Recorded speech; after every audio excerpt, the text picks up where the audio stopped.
Morning students. एक बार फिर मैं एक नए टॉपिक के साथ आपके सामने उपस्थित हूँ। पीछे अब थोड़ा सा याद दिला दे, थोड़ा सा टाइम गैप हुआ है, I am sorry for that. कोशिश मेरी रहेगी कि व्यस्तता के बावजूद भी आपको नियमित रूप में हमारे प्रोग्राम और विशेषकर जो हमने पूरी की पूरी जो एक स्ट्रक्चर बनाने का काम कर रहा हूँ आपके लिए, वो जारी रहे। जैसा कि हमने बताया है कि मॉडर्न हिस्ट्री के बहुत सारे पहलुओं को डिस्कस करते हुए उसके बहुत ही सबसे इंपॉर्टेंट पहलू पर आ रहे हैं, वो है contemporary history, contemporary modern history. ये एरिया आपके लिए क्यों इंपॉर्टेंट है? क्योंकि यहाँ से आपको बहुत सारे रास्ते खुलते हैं। यहाँ से आपको भारतीय संविधान का रास्ता खुलता है, इंडियन इकोनॉमी का रास्ता खुलता है। आप उस कॉन्टेम्पररी के सहारे पहले 4 दशक की पॉलिटिक्स को देखेंगे, इकोनॉमी को देखेंगे, फॉरेन पॉलिसी को देखेंगे, और फिर उसी रास्ते पर चलते हुए वर्तमान में आप आएंगे और भारत की वर्तमान समस्याओं को समझने में आपको बहुत इससे फायदा होगा। तो इसीलिए मेरा प्रयास है कि आप इसमें हर पहलू आप तक पहुँचे। संक्षिप्त में बहुत डिटेल्स में तो करने का मेरे पास यहाँ अवसर नहीं है, लेकिन हाँ, आपकी अंडरस्टैंडिंग जरूर उस टॉपिक पर बने और सबसे बढ़कर आपको उस एरिया को पढ़ने में दिलचस्पी हो। तो मैंने पीछे जहाँ छोड़ा था वहीं से आगे बढ़ा रहा हूँ। हमारा पहला मुद्दा था कि हमने पोस्ट इंडिपेंडेंस एरा में 1947 के बाद के डेवलपमेंट की ओर बढ़ रहे हैं।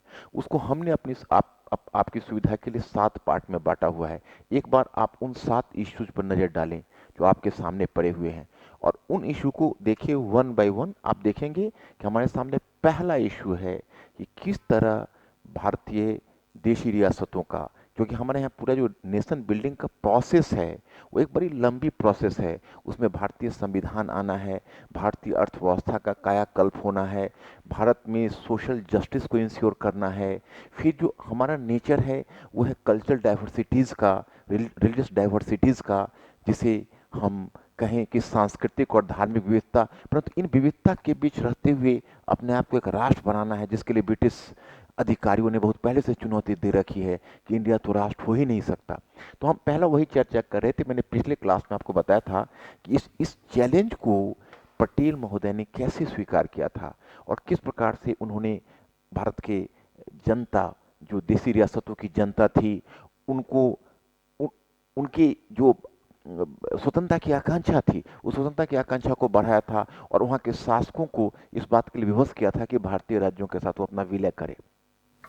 लेकिन हम उसी में एक अलग पहलू है जिस पर मैंने पीछे आपको बताया था कि उस पहलू पर हमें अलग से विचार करना है। एक तो हैदराबाद का विलय, वो हमारे लिए बहुत बड़ा मुद्दा नहीं है, लेकिन दूसरा है कश्मीर का विलय। क्योंकि आज आप जानते हैं कि कश्मीर में विशेषकर आर्टिकल 370 को एब्रोगेट होने के बाद आज ये बहुत ही बड़ा ज्वलंत मुद्दा बन गया है। इसलिए हम उसको इतिहास में ले जाना चाहेंगे और आपको बताना चाहेंगे कौन सा ऐसा बैकग्राउंड था, कौन सी ऐसी परिस्थितियां थी जब आर्टिकल 370 को लागू किया गया था।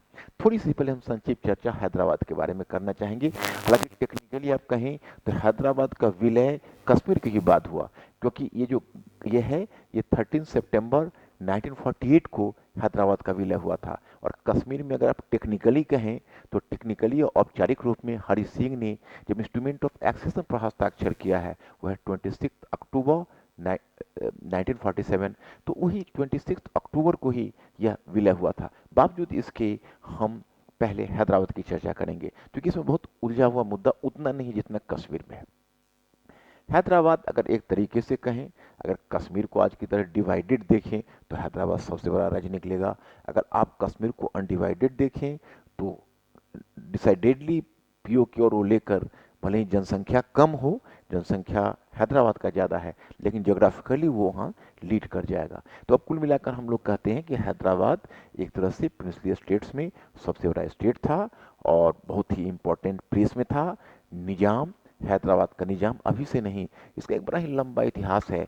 जब मुगल बादशाह से बगावत करके और जो पहला निजाम था जिसको निजाम मुल्क आसफ जाह की उपाधि मिली थी, वो निजाम मुल्क आसफ जाह ने जब वहाँ से जब हैदराबाद में अपना एक सेपरेट स्टेट बना था में, उसको एक पर दूसरे निजाम बदलते गए थे। उनके पावर को तो ब्रिटिश ने बहुत पहले इमेस्कुलेट कर दिया था, लेकिन वो एक तरह से ब्रिटिश के हाथों का कठपुतली बनकर रह गए थे। उसमें 7वां निजाम था उस्मान अली। उसके सामने मुद्दा आया भारत के साथ विलय का। उस्मान अली ने मना कर दिया विलय से पहले। पाकिस्तान की तरफ भी हल्का सा झुकाव दिखाया, लेकिन बहुत स्पष्ट नहीं हुआ। हाँ, मैंने आपको बताया था कि हमारी सरकार ने और ब्रिटिश काउंसिलर के सुझाव पर पहला एक नई नई तरह की संधि लाई थी जिसको कहते हैं, वो संधि का नाम था स्टैंड स्टिल एग्रीमेंट। वो इंस्ट्रूमेंट ऑफ एक्सेशन से पहले का था। इंस्ट्रूमेंट ऑफ एक्सेशन सभी प्रिंसली स्टेट्स एक्सेप्ट करना नहीं चाहते, तो इसलिए उन्होंने पहला अ, जो वल्लभ भाई पटेल ने हैदराबाद के समक्ष रखा था वो था स्टैंड स्टिल एग्रीमेंट, और हैदराबाद ने इसे साइन कर लिया था। लेकिन साइन करने के बाद यह उम्मीद की गई थी कि हैदराबाद के जो निजाम है उस्मान अली, वो कम से कम प्रजातांत्रिक परिवर्तनों के लिए निरंतर काम करेगा, और फिर शीघ्र ही वो समय आएगा कि हैदराबाद एक प्रजातांत्रिक क्षेत्र के रूप में भारतीय यूनियन के साथ उसका विलय हो जाएगा। लेकिन यहाँ तो हैदराबाद उस के शासक उस्मान अली के दिमाग में कुछ और चल रहा था। बहुत ही नेचुरल था, क्योंकि उस्मान अली के बारे में कहा जाता है he was the one of the richest persons in the world. लेकिन हाँ, यह भी था कि वो बहुत ही कंजूस व्यक्ति माना जाता था। He was a very miserly person. उसके बारे में कहा जाता था कि वो कभी नया पायजामा भी सिलवाना पसंद नहीं करता था। और जैसा कि रामचंद्र गुहा बोलते हैं, लिखते हैं कि वो इतना कंजूस था कि वो कपड़ा भी सिलवाने में बहुत विश्वास नहीं करता था, और ना कहीं कभी किसी को बहुत ही ऑस्पिशियस या कॉस्टली हॉस्पिटैलिटी देने में विश्वास करता था। अब उसको अपने पूरे के पूरे स्टेट देने की बात थी, तो बहुत ही आगा पीछा कर रहा था। इधर उसने इंडियन गवर्नमेंट के साथ एक समझौता भी कर लिया, उधर चुपके चुपके अपनी तैयारी उसने जारी रखी। हालांकि वल्लभ भाई पटेल को कॉन्सलेशन दो बातों से थी। एक तो उसने सीक्रेटली इंडियन गवर्नमेंट को थोड़ा सा संदेश दे दिया था कि हम पाकिस्तान के साथ विलय नहीं करने वाले, और इस बात को वल्लभ भाई पटेल ने बहुत पहले ही स्पष्ट कर दिया था कि देखिए, भले ही हमारा बायां हाथ और दायां हाथ कट गया हो, लेकिन अब हम पेट में इस कैंसर को बर्दाश्त नहीं करेंगे, अर्थात हैदराबाद को हम लूज नहीं करेंगे। बहुत ही क्लियर कट स्टैंड था। दूसरी बात कि जो भारत में जो भारत के अंतिम ब्रिटिश वायसराय लॉर्ड माउंटबेटन, उनकी भी वार्ता कहीं ना कहीं मीर उस्मान अली से चल रही थी, तो इसे कम से कम होप था कि हैदराबाद बहुत शीघ्र ही अपना विलय करेगा। इधर निजाम ने एक दूसरी तैयारी शुरू कर दी। एक मुस्लिम ऑर्थोडॉक्स संगठन था जिसका नाम था इतिहाद उल मुसलमीन, और उसने अपने एक गुरिल्ला गुट, या आप कह सकते हैं एक मिलिट्री फैक्शन को डेवलप कर रखा था। उसका नाम था रजगार सैनिक। अब निजाम ने चुपके चुपके इस संगठन को प्रोत्साहन दिया। इस संगठन ने उस क्षेत्र के हिंदुओं का दमन करना शुरू कर दिया, किसानों पर बहुत सारे कहर बरपाने शुरू कर दिए। इसलिए हैदराबाद में बेचैनी फैल गई। अब कांग्रेस और कम्युनिस्ट पार्टी दोनों वहां सक्रिय हो गई। वहां देखते देखते उसने उग्र आंदोलन का रूप ले लिया। कम्युनिस्ट पार्टी ने तो एक आर्म्ड रेविलियन स्टार्ट कर दिया, पीजेंट्स उसके साथ सक्रिय हो गए। अब हैदराबाद काफी अशांत हो गया। वल्लभ भाई पटेल अब इस निष्कर्ष पर पहुंचे कि हैदराबाद की समस्या का समाधान यही है कि हैदराबाद को अब अनेक्स कर लिया जाए बलपूर्वक। जून 1948 की बात है। उस समय वह खुद बीमार थे एंड वो सिक बेड पर थे हॉस्पिटल में। उन्होंने नेहरू को एक पत्र लिखा कि अब समय आ गया है कि हमें हैदराबाद के बारे में कुछ न कुछ सोचना होगा, अब कोई न कोई स्टर्न एक्शन लेना होगा।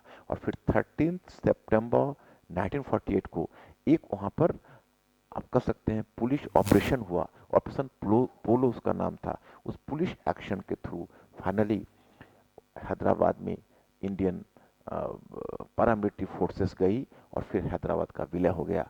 और इस तरह निजाम तो 2 दिनों के बाद निजाम ने भी सरेंडर कर दिया, क्योंकि अब भारत से लड़ने का, भारतीय यूनियन से लड़ने का एक बहुत बड़ी चुनौतीपूर्ण बात होती, और पाकिस्तान से ऐसी स्थिति में कोई सहायता नहीं मिल पाती उसे, तो उसे समर्पण करना पड़ा। फिर भी इंडियन गवर्नमेंट ने और वल्लभ भाई पटेल ने उसके साथ बड़ी नरमी बरती।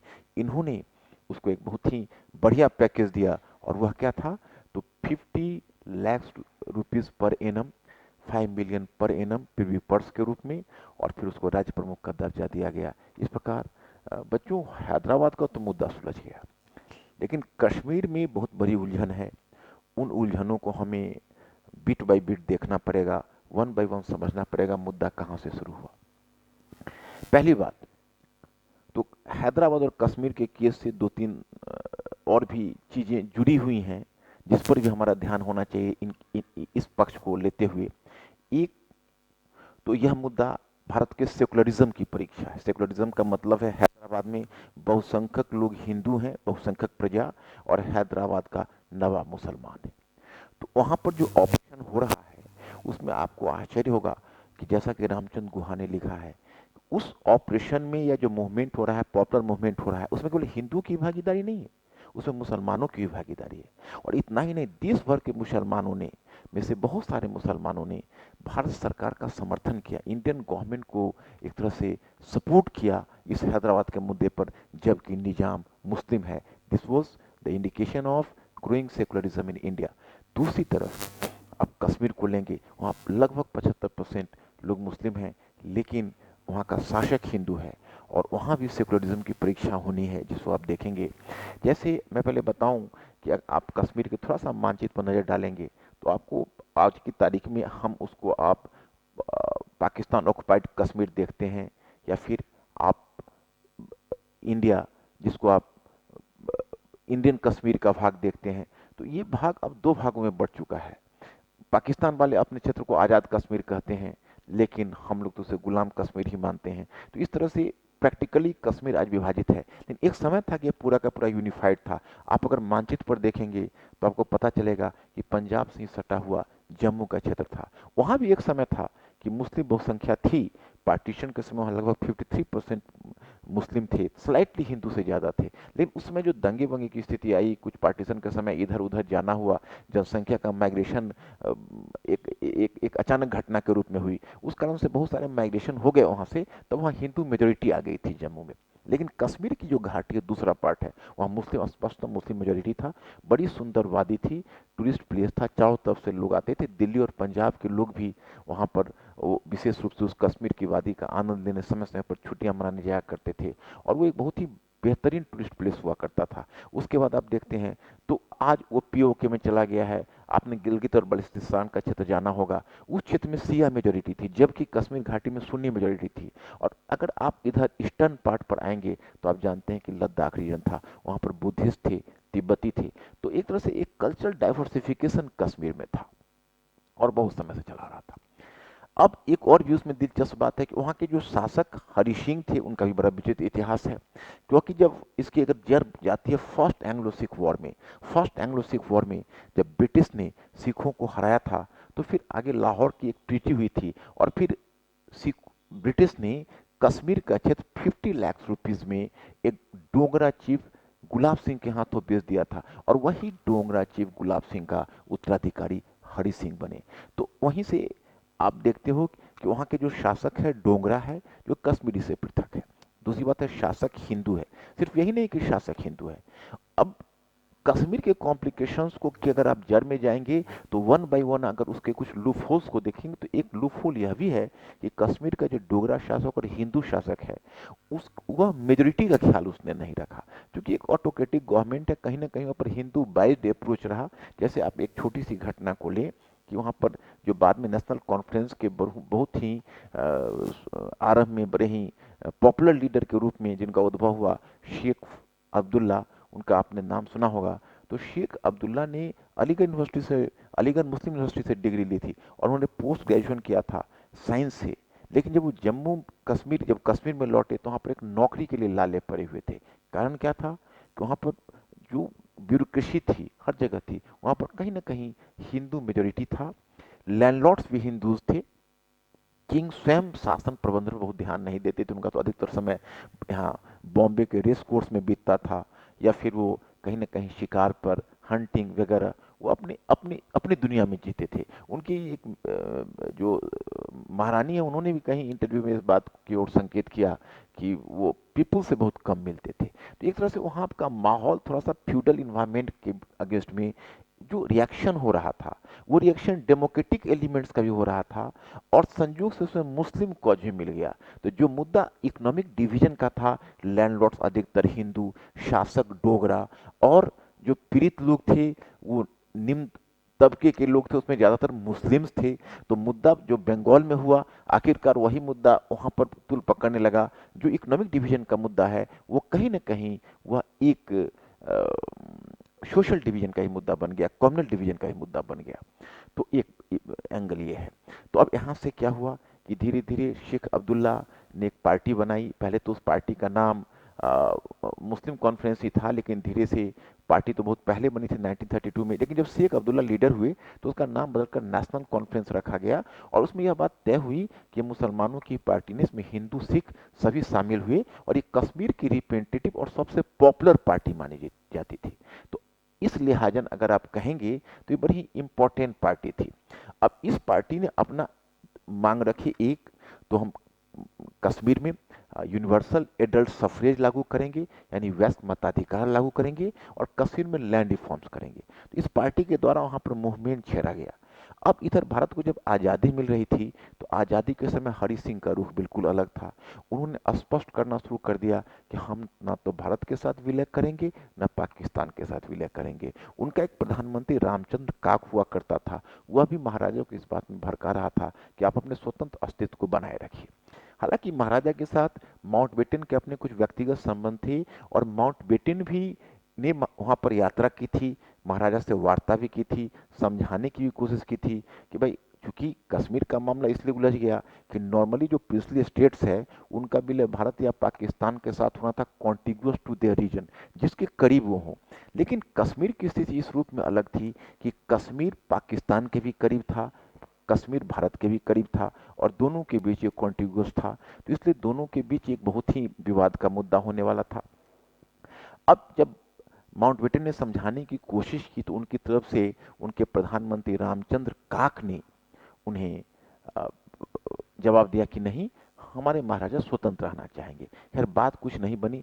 यहाँ इंडियन गवर्नमेंट का नजरिया यह था कि हम तो हमेशा पीपुल्स मत को महत्व दिया, तो हम कोई एक प्लेबिसाइट कराएंगे, कश्मीर के लोग इसका निर्णय लेंगे। वल्लभ भाई पटेल ने भी अपना दिमाग इधर से हटा लिया, कहा कि पीपुल डिसाइड करेंगे। जब पहले वल्लभ भाई पटेल ने कश्मीर के शासक हरि सिंह से पेशकश की कि आप भारत के साथ एक एक एक स्टैंड स्टिल एक इंस्ट्रूमेंट ऑफ एक्सेशन पर हस्ताक्षर करिए, उन्होंने साफ मना किया, कहा कि नहीं, हम एक ही एग्रीमेंट करेंगे, वो है स्टैंड स्टिल एग्रीमेंट करेंगे। हम स्टैंड स्टिल एग्रीमेंट आप करना चाहें तो हम कर सकते हैं, परंतु इंस्ट्रूमेंट ऑफ एक्सेशन नहीं। अब पाकिस्तान को भी उन्होंने, उधर पाकिस्तान ने भी अप्रोच किया, तो उन्होंने कहा कि हम स्टैंड स्टिल एग्रीमेंट करेंगे। तो पाकिस्तान के साथ उनका स्टैंड स्टिल एग्रीमेंट हो गया। भारत को भी उन्होंने कहा कि स्टैंड स्टिल एग्रीमेंट करेंगे, लेकिन वल्लभ भाई पटेल ने दिलचस्पी नहीं दिखाई, उन्होंने अपना दिमाग वहां से हटा लिया। अब नेहरू का एक तो कश्मीरी ब्राह्मण थे, तो कश्मीर उनका मदरलैंड भी था, और दूसरी शेख अब्दुल्ला से उनकी व्यक्तिगत दोस्ती थी। तो शेख अब्दुल्ला के कारण भी वो कश्मीर के मामले में ज्यादा उलझ रहे थे, बहुत ही नेचुरल था। तो उन्होंने इच्छा जाहिर की कि कश्मीर हमारे अंतर्गत रहे। वो कश्मीर को चाहते थे कि कश्मीर को हम अपने प्रभाव क्षेत्र में रखें, और कश्मीर को हम अपने ढंग से, कश्मीर के मामले को हम अपने ढंग से सुलझाएं। तो इसी क्रम में उन्होंने एक महत्वपूर्ण बात करी, और उन्होंने उन्होंने कश्मीर के मामले को सीधा राज्य विभाग से लेकर, क्योंकि मैं आपको यहाँ बताना चाहूंगा कि एक राज्य विभाग का फॉर्मेशन हुआ था, और वो राज्य विभाग को कौन डील कर रहा था, तो वल्लभ भाई पटेल। तो नेहरू ने उस मामले को अपने अंतर्गत ले लिया। उसके बाद कश्मीर का मुद्दा अब धीरे धीरे तुल पकड़ने लगा। महाराजा को मिस कैलकुलेशन हुआ, उनको ये अनुमान नहीं था कि एक तरफ पाकिस्तान ने स्टैंड स्टिल एग्रीमेंट तो किया है, लेकिन पाकिस्तान धीरे धीरे अपनी तैयारी कर रहा था, और अपनी धीरे धीरे तैयारी को करके उस तैयारी को बढ़ा रहा था, अपने आर्मी को ऑर्गेनाइज कर रहा था, और वह उसकी कोशिश थी कि हम बलपूर्वक कश्मीर पर कब्जा करें। अब 22 अक्टूबर 1947 को, उस फेटफुल डे, अचानक अकबर खान के नेतृत्व में ट्राइबल्स के एक समूह ने हमला कर दिया, और वो ट्राइबल्स के समूह आगे बढ़ता चला गया, और एक नौबत ऐसी आई कि उसे ऐसा लगा कि अब जम्मू कश्मीर कश्मीर तो बिल्कुल ही पाकिस्तान के कब्जे में चला जाएगा। जब वो उसकी सेना, अकबर खान की सेना आगे बढ़ने लगी, तो यहाँ महाराजा तैयार नहीं थे। महाराजा को ये डर हुआ कि अब तो कश्मीर हमारे हाथों से निकल जाएगा। तो वो पैनिकी में यहाँ से तुरंत इंडियन गवर्नमेंट को उन्होंने पेशकश की कि आप हमारी सहायता करें। अब वल्लभ भाई पटेल का बहुत ही नेचुरल कहना था कि हम कोई इंटरनेशनल ऑर्गेनाइजेशन तो है नहीं, लेकिन माउंटबेटन ने सुझाव दिया कि एक बात हो सकती है, अगर Hari Singh instrument of accession पर साइन कर दे, तब इंडियन गवर्नमेंट ऑथराइज हो जाएगा कि वो कश्मीर के मामले में हस्तक्षेप करे। तो 26 अक्टूबर 1947 को तब हरि सिंह ने हस्ताक्षर कर दिया। जब हरि सिंह ने हस्ताक्षर किया, तो इंडियन गवर्नमेंट ने तुरंत अपनी सेना वहां भेजी। पहले एयरफोर्स, यहां से आप एयरक्राफ्ट से इंडियन आर्मी को उतारा गया। चिंता का विषय यह था कि यह घटना हम आपको 22 अक्टूबर की बता रहे हैं, और सबसे बड़ी समस्या थी कि दिसंबर पहले तो अर्ली विंटर होता था, तो उसमें अगर इतनी बर्फबारी अगर हो जाती तो एक ही लैंड रूट है जो कश्मीर और इंडिया को जोड़ता है, और वो बर्फबारी के कारण वो लैंड रूट बंद हो सकता था। और वैसी स्थिति में एक बड़ी समस्या उपस्थित हो सकती थी इंडियन गवर्नमेंट के लिए कि हम कैसे रीइंफोर्समेंट आर्मी को वहां पहुंचाएं। तो जब एयरक्राफ्ट से एक कम से कम एक आर्मी का एक रेजिमेंट वहां उतरा और उसने जाते ही एयरपोर्ट पर कब्जा कर लिया, तो कम से कम इतनी इंडियन गवर्नमेंट को निश्चिंतता आ गई कि अब कश्मीर से हमारे जो रिलेशनशिप है वो नहीं टूटेंगे। फिर सबसे एक सुखद आश्चर्य का विषय है कि इवन महात्मा गांधी ने सपोर्ट किया, कहा कि नहीं, अभी समय यह है कि आप एक्शन लीजिए और यहाँ से जो लुटेरे हैं, जो आक्रमणकारी हैं, उनको कश्मीर से भगा दीजिए। अब यहाँ से ये सेना बढ़ी और ये आगे बढ़ने लगी, लेकिन थोड़ी से भूभाग पर उसने भी कब्जा कर लिया। शुरू में तो बहुत कम था, लगभग 650 स्क्वायर माइल्स लैंड पर उन्होंने कब्जा किया था, जो उधर से अकबर खान के नेतृत्व में, कहने के लिए तो ट्राइबल्स थे, बट उसमें पाकिस्तानी सोल्जर्स भी थे, मिक्स्ड भी थे। फिर एक देखते देखते वो फुल स्केल वॉर का रूप ले लिया, 14 मंथ्स तक चलने लगा। उन्होंने भी अपने कब्जे को बढ़ा लिया। कुल मिलाकर आप देखेंगे तो बहुत बड़ा भूभाग पर, एक खास भूभाग पर उन्होंने कब्जा कर लिया। तभी लॉर्ड माउंटबेटन ने जवाहरलाल नेहरू को सजेस्ट किया, सुझाव दिया कि आप इस मामले को यूएनओ में ले जाइए। अब देखिए यहाँ पर जवाहरलाल नेहरू कि इस कदम की बड़ी आलोचना होती है। दो प्रायः मत हैं।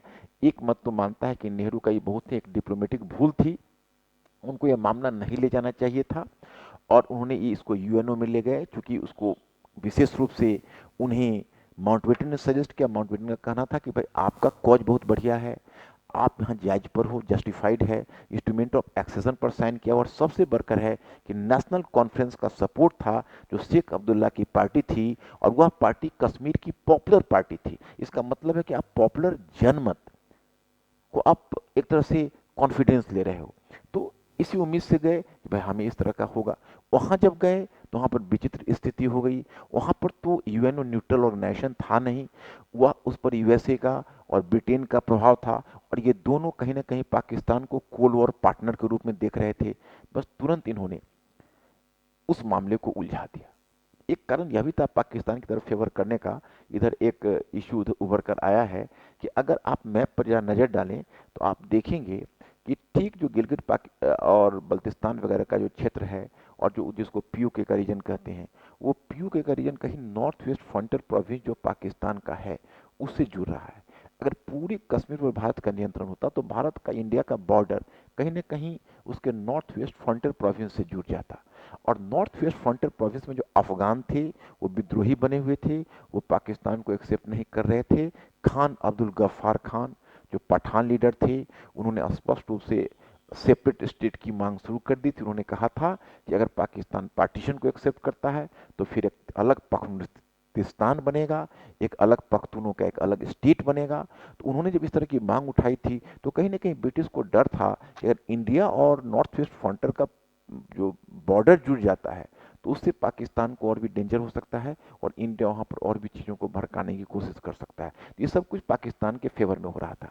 अब यूएनओ ने क्या किया कि वे पूरे क्लॉज को बदल दिया। एक टर्म था, इन्होंने मुद्दा था कि पाकिस्तानी ऑक्यूपेशन ऑफ कश्मीर के बजाय उसने टर्म दे दिया इंडिया पाकिस्तान डिस्प्यूट। अब नेहरू आश्चर्य में थे कि वे डिस्प्यूट कहाँ है, ये तो केस बहुत ही क्लियर है, आप इसमें जानबूझकर डिस्प्यूट क्रिएट कर रहे हो। मतलब उनको इतना गहरा इस बात से धक्का लगा, उन्होंने अपनी सिस्टर विजया लक्ष्मी पंडित को एक लेटर लिखा और बताया कि किस तरह यूएनओ में उनके साथ धोखा हुआ है। और तब इतना ही नहीं, आगे चलकर देखोगे कि ये घटना जब यूएनओ में जब ये गई है, उसके बाद यूएनओ ने 31 दिसंबर ये घटना वहां पर यूएनओ में ये उन्होंने 30 दिसंबर 1948 को मामला पहुंचाया, और 31 दिसंबर 1940 1947 को उन्होंने मामला पहुंचाया, और 31 दिसंबर 1948 को यूएनओ ने सीज फायर करवा दिया। अब वही सीज फायर लाइन हो गया। तो प्रैक्टिकली कश्मीर वॉज डिवाइडेड, क्योंकि अब सीज फायर लाइन कैसे क्रॉस हो उसकी चर्चा होनी थी। इतना ही नहीं, 1951 में यूएनओ ने अपना वर्डिक्ट दिया कि कश्मीर में प्लेबिसाइट होगा, मतलब जनमत संग्रह होगा, और जनमत संग्रह के आधार पर उसका निर्णय लिया जाएगा। और ये जो जनमत संग्रह होगा उसके लिए दो कंडीशन रखे गए। एक तो जो लाइन ऑफ कंट्रोल है उससे पाकिस्तान अपनी सेना पीछे हटा लेगी, और दूसरा जो कश्मीर का इंडियन एडमिनिस्ट्रेशन है वही कश्मीर का इंडियन एडमिनिस्ट्रेशन के सुपरविजन में और यूएनओ के तत्वाधान में ये जन्म संग्रह करवाया जाएगा। तो मामला यहीं पर ये यूएनओ का वर्डिक्ट था। इधर हम लोग तब तक जम्मू कश्मीर की आंतरिक राजनीति को समझने का प्रयास करते हैं, तब और भी सारी गुत्थियां हमारी सुलझ जाएंगी। इधर जब इंस्ट्रूमेंट ऑफ एक्सेशन पर महाराजा ने जब सिग्नेचर किया तो कश्मीर का टेक्निकली विलय इंडिया के साथ हुआ और फिर महाराजा को सदर ए रियासत का पद मिला। परंतु नेहरू ने महाराजा पर इस बात के लिए दबाव डाला कि आप शेख अब्दुल्ला के अंतर्गत एक कैबिनेट बनाइए और एक्चुअल पावर शेख अब्दुल्ला को दीजिए। तो एक कैबिनेट का फॉर्मेशन हुआ और शेख अब्दुल्ला प्रैक्टिकली प्रधानमंत्री बने। तो सदर ए रियासत के पद पर हरि सिंह स्थापित हुए।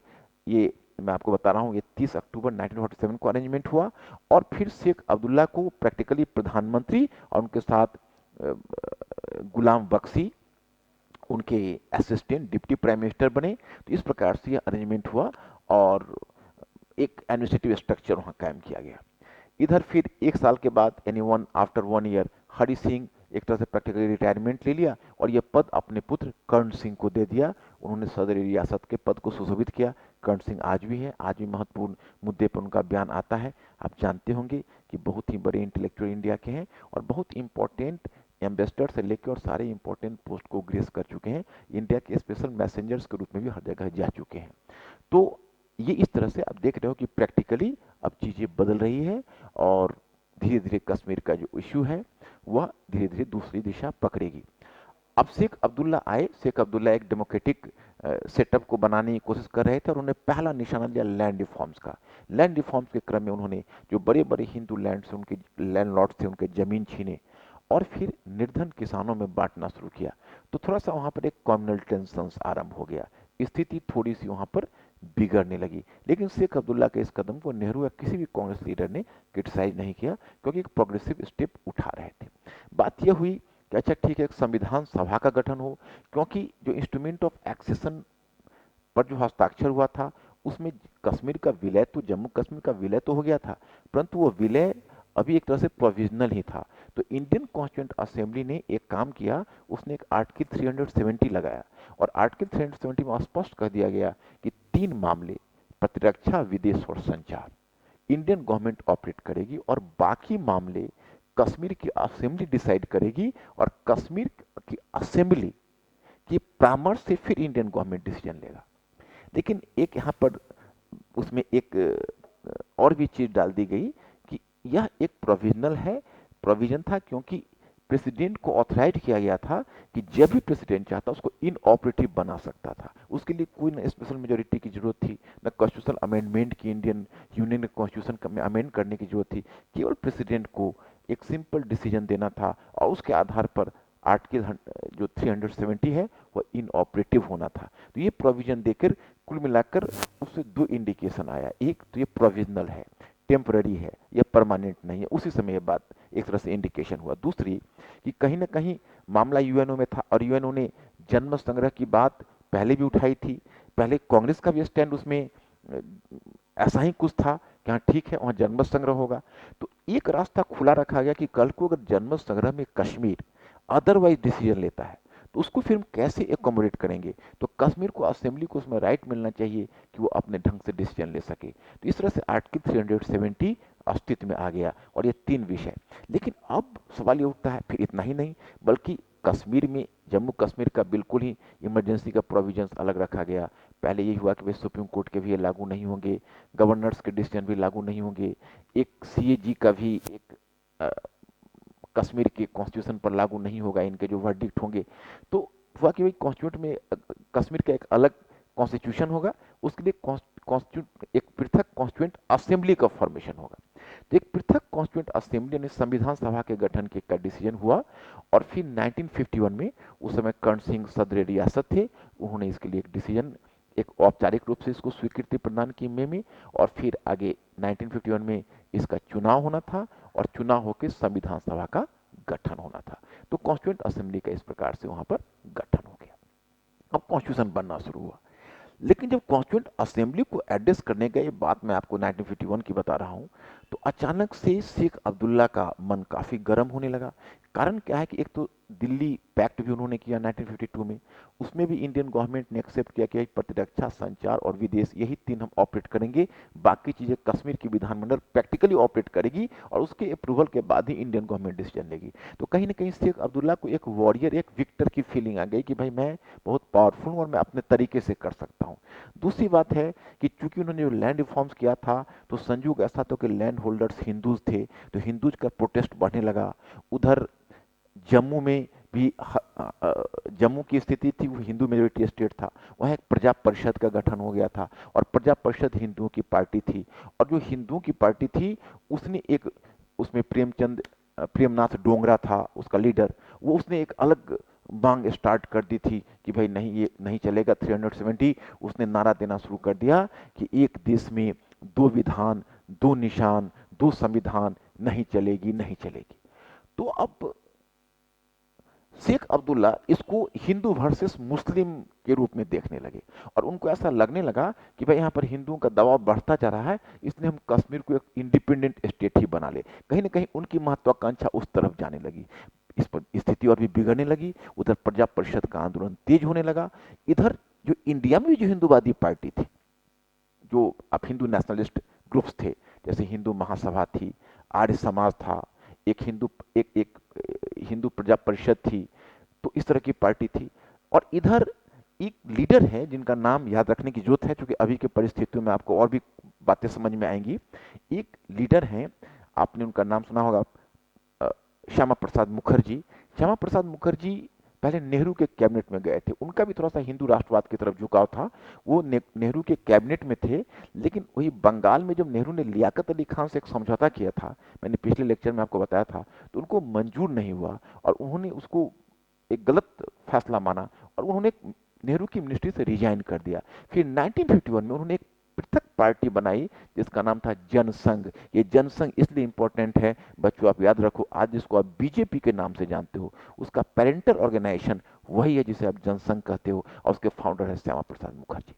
श्यामा प्रसाद मुखर्जी ने प्रजा परिषद जो पार्टी है उसको स्पष्ट रूप से समर्थन किया और उन्होंने कहा कि हम आपकी सहायता के लिए आ रहे हैं, और उन्होंने घोषणा की 1953 में कि हम वहां मूवमेंट करेंगे और हम कश्मीर की यात्रा करके कश्मीर में एक आंदोलन चलाएंगे।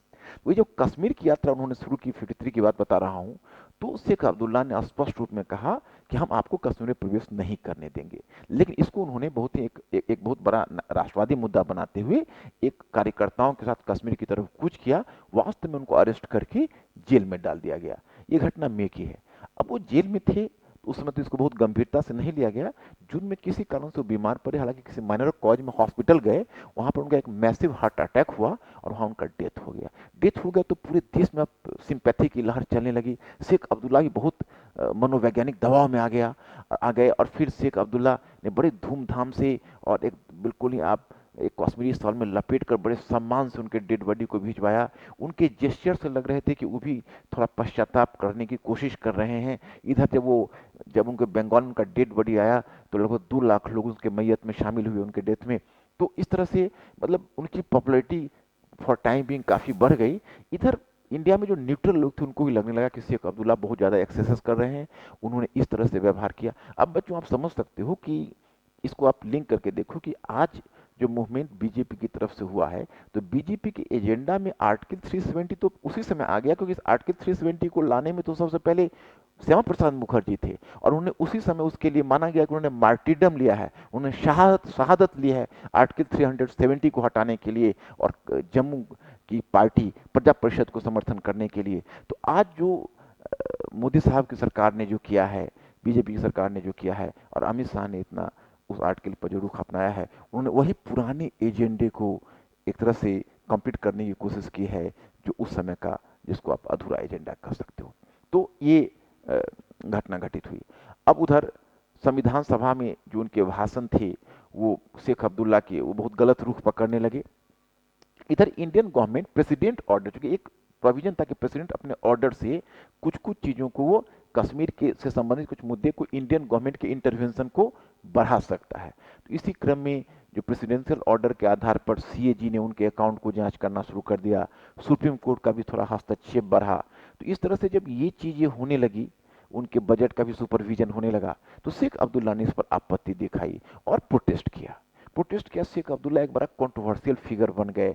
जम्मू में लोग उनको कम्युनिस्ट समझते थे, घाटी में उनको लोग कम्युनलिस्ट समझते थे, और दिल्ली में लोग उनको नेशनलिस्ट समझते थे। और वो क्या थे वो वही बता सकते थे।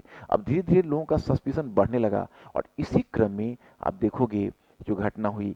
और फिर जब विवाद बढ़ने लगा तो नेहरू ने वहां से मौलाना अबुल कलाम आजाद को भेजा कि आप जाइए और जाके उनसे वार्ता करके इन मुद्दों पर जहां जहां आपत्ति है निपटिए। अब उनका एरोगेंस किस हद तक था आप अनुमान कर सकते हो कि जब मौलाना आजाद आए उन्होंने मुलाकात करना भी मुनासिब नहीं समझा। तो फिर नेहरू की सरकार और उधर सेंटर अब उनकी दृष्टि उनके प्रति कठोर होने लगी, और 1953 में उनको प्रधानमंत्री के पद से सैक कर दिया गया। उनकी जगह बनाया गया जो मोहम्मद गुलाम बख्शी है, वह वहाँ उस पद पर विराजमान हुए उनकी जगह। और फिर गुलाम बख्शी के अंतर्गत उसी समय जम्मू कश्मीर का संविधान 55 तक बनकर तैयार हुआ, 54 तक। और फिर उस संविधान में गुलाम बख्शी ने 54 में एक्सेप्ट किया। जम्मू कश्मीर की असेंबली ने, वही असेंबली के रूप में भी काम कर रही थी, उसने भारत के साथ विलय को एक्सेप्ट कर लिया, आर्टिकल 370 को ही मंजूरी दे दी। तो शेख अब्दुल्ला का जो एक ड्यूबियस बिहेवियर के कारण आर्टिकल 370 फिर लटक गया था अधर में, वो लगभग अप्रूव हो गया। इधर देखिए पाकिस्तान और इंडिया के साथ 1953 में पाकिस्तान का एक प्रधानमंत्री हुआ करते थे, मोहम्मद अली बोगरा नाम था। तो जवाहरलाल नेहरू और मोहम्मद अली बोगरा के बीच एक वार्ता शुरू हुई, और ये दोनों ने अपने स्तर से कुछ वार्ता की कि ठीक है हम जन्म संग्रह करवाएंगे, लेकिन तब तक इधर पाकिस्तान की का संविधान सभा बनना, पाकिस्तान की असेंबली के द्वारा एक्सेप्टेंस देना। तो अब इंडियन गवर्नमेंट ने स्पष्ट रूप से कहना शुरू कर दिया कि भाई संविधान सभा बन चुकी है, उसकी असेंबली मंजूर कर चुकी है आर्टिकल 370 को, तो अब जम्मू कश्मीर हमारा अविभाज्य अंग है, अब जन्म संग्रह कराने का कहाँ मतलब बनता है। इन्होंने जन्म संग्रह से बहुत पीछे खींच लिया। तो ये जो इन्होंने ये बात कही, लेकिन इस बात को यूएनओ ने नहीं माना। यूएनओ ने कहा कि नहीं, ये बात हम नहीं मानेंगे, आपको प्लेबिसाइट वहां जन्म संग्रह कराना ही पड़ेगा। और तब यूएनओ का वर्डिक्ट फिर दोबारा आया कि जन्म संग्रह इंडिया को कराना चाहिए। तो फॉर टाइम बिंग आप कहेंगे तो इंडिया के लिए तो बड़ा ही एम्ब्रेसिंग सिचुएशन था, लेकिन खैर आप मानकर चलें कि कुछ चीजें इंडिया के फेवर में हो गई। एक तो सोवियत रशिया से हमारी मित्रता हो गई, तो 56 से सोवियत रशिया का वीटो कश्मीर के मुद्दे पर मिलने लगा। तो जब भी यूएन हम पर दबाव देने की कोशिश करता, रूस उसको वीटो कर देता, सोवियत रूस, ये हमारे फेवर में गया। That was the one factor. Second one factor क्या हुआ कि 65 का वॉर हुआ। हालांकि 65 के वॉर में हमारी लगभग, पूरी तरह तो नहीं लेकिन लगभग जीत हो गई, मतलब हम विजेता के पोजीशन में थे, लेकिन पाकिस्तान पूरी तरह राउटेड नहीं हुआ था। लेकिन हाँ इतना जरूर हुआ कि जब वो ताशकंद में वार्ता करने आए तो हम उनको डिक्टेट करने की स्थिति में थोड़ा बहुत थे, मतलब थोड़ा क्या बहुत थे। लेकिन उस समय पता नहीं सोवियत रसिया का मूड पता नहीं कैसे बदल गया, और थोड़ा उसने पाकिस्तान की तरफ झुकाव दिखा दिया। क्योंकि जिस समय हमारी सेना कब्जा कर चुकी थी कारगिल के क्षेत्र पर, उरी के क्षेत्र पर, और महत्वपूर्ण दर्रे पर, पीओके के जो आज महत्वपूर्ण दर्रे माने जाते हैं, उस पर हमारा कब्जा हो चुका था। लेकिन सोवियत रूस के दबाव में हमें वो दर्रा छोड़ना पड़ा। अब आपको आश्चर्य होगा भी सोवियत रूस तो हमारा मित्र था, लेकिन पता नहीं उसमें कोर्सिगिन प्राइम मिनिस्टर था, उनका मूड कैसे चेंज कर गया, और उसने फॉर टाइम बीइंग इंडिया पर दबाव डाला। और इंडिया उसकी बात को इसलिए नहीं इनकार कर सकता था क्योंकि एक तो हमको उससे काफी सहायता मिल रही थी, और सोवियत रूस पर हम बहुत डिपेंड कर रहे थे। हम उसे उसको उसके इसको हम अस्वीकार नहीं कर सकते थे।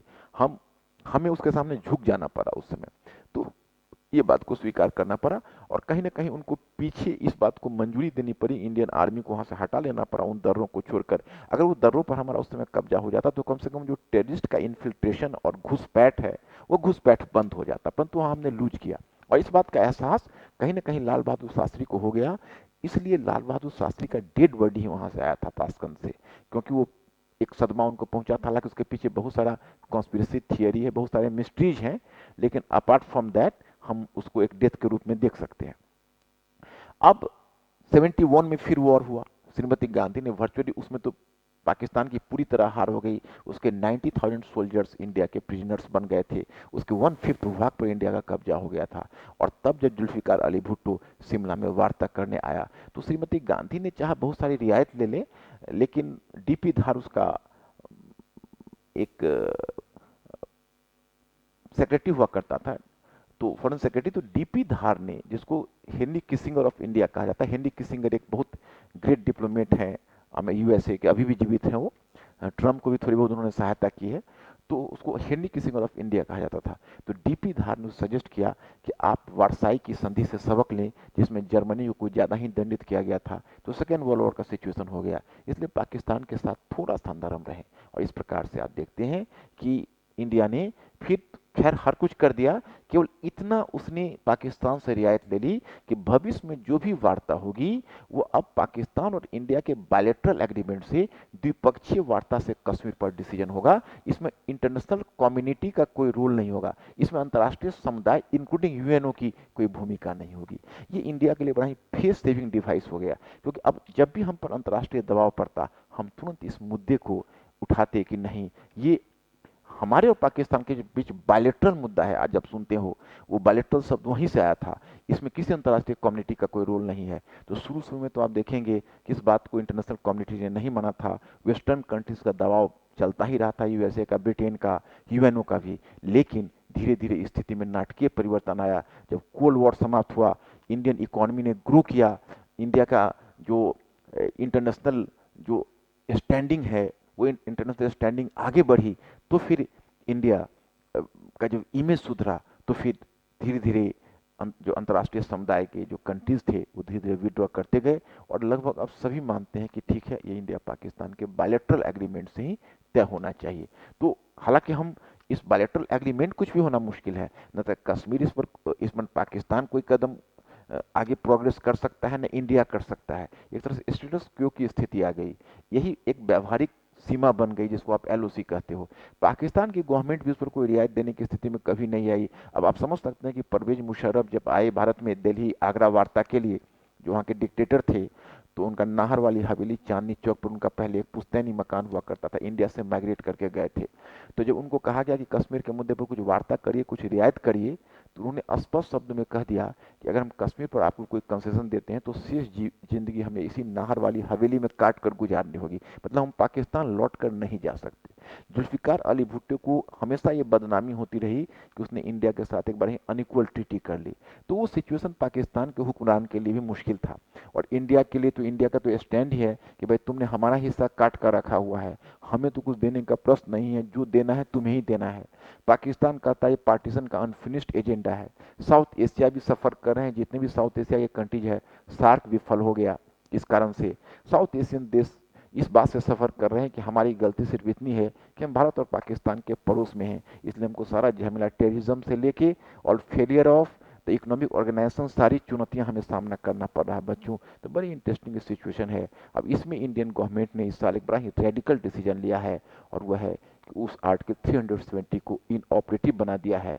अब जानते हैं, अब ये वर्तमान है, इसको इतिहास बनने दीजिए, फिर आने वाली पीढ़ी इसका मूल्यांकन करेगी कि हमारा ये कदम सही था अथवा नहीं। क्योंकि कॉन्टेम्पररी इश्यूज को हिस्ट्री से उलझाना थोड़ा सा मुश्किल होता है, क्योंकि दोनों का देखने का नज़रिया अलग अलग होता है। इतिहास हम तब लिख रहे होते हैं जब हमारे सामने परिणाम सामने होता है, और हम वर्तमान की चर्चा कर रहे होते हैं, परिणाम हमारे सामने नहीं होता है, लेकिन इंटरप्रिटेशन बदलता है, समय के साथ बदलता है। तो आगे हम लोग इंतजार करेंगे। और बच्चों धन्यवाद, आज मैंने आपका कुछ ज़्यादा ही टाइम लिया क्योंकि टॉपिक ही इतना कॉम्प्लिकेटेड था। फिर हम अगले टॉपिक के साथ आपसे जल्द ही मिलेंगे। Thank you very much.